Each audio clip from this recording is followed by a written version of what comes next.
Assalamualaikum warahmatullahi wabarakatuh.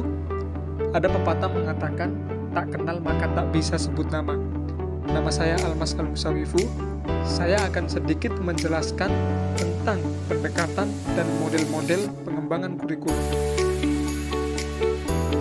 Yang pertama adalah model humanistik. Model humanistik ini dalam pengembangan kurikulum adalah pendekatan pendidikan yang berorientasi pada pengembangan pribadi, integrasi, dan otonomi individu. Model ini memandang manusia sebagai makhluk ciptaan Tuhan dengan fitrahnya. Yang kedua adalah model subjektif akademik. Model subjektif dalam pengembangan kurikulum akademik adalah salah satu pendekatan yang digunakan dalam merancang kurikulum pendidikan. Model ini menekankan pada pengembangan potensi, kemampuan, dan kekuatan siswa sebagai subjek utama dalam proses pembelajaran.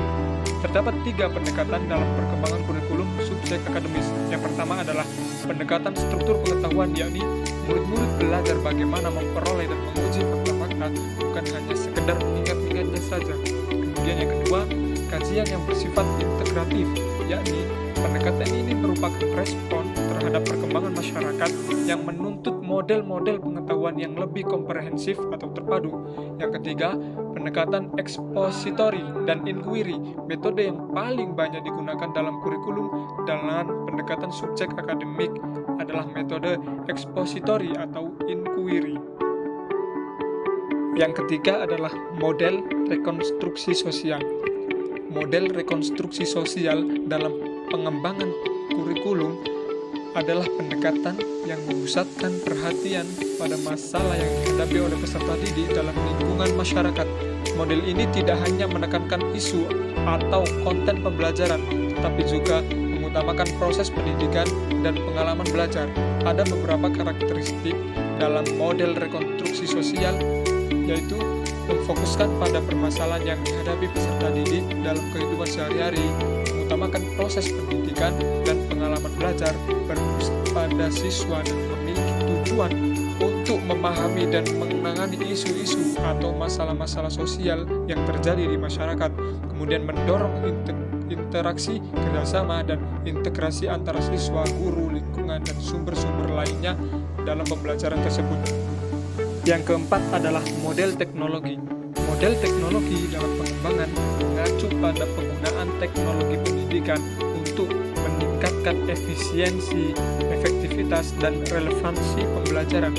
Pengembangan kurikulum berbasis teknologi juga bertujuan untuk mengembangkan pemikiran kritis peserta didik dan meningkatkan kinerja melalui penggunaan serta pengelolaan sumber penelitian dan teknologi pada proses pembelajaran.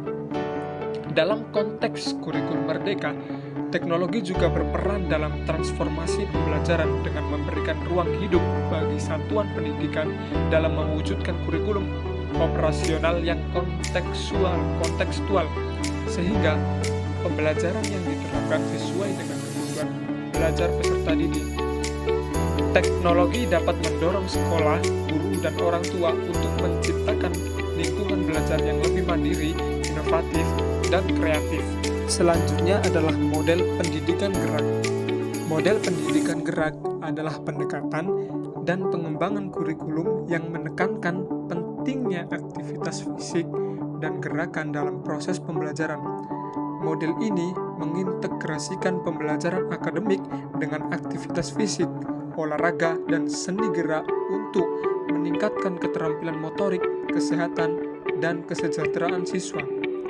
Model pendidikan gerak dapat diterapkan dalam berbagai tingkatan pendidikan, mulai dari pendidikan anak usia dini hingga pendidikan tinggi. Pendekatan ini membantu siswa mengembangkan keterampilan motorik, kesehatan, dan kesejahteraan secara holistik sambil meningkatkan pemahaman mereka terhadap materi pelajaran akademik. Selanjutnya adalah pendidikan petualangan. Model pendidikan petualangan adalah salah satu pendekatan dalam pengembangan kurikulum yang menekankan pada pembelajaran melalui pengalaman langsung dan tantangan. Dalam model ini, siswa terlihat dalam kegiatan petualangan yang dirancang untuk mengembangkan keterampilan, pengetahuan, dan sikap yang diinginkan.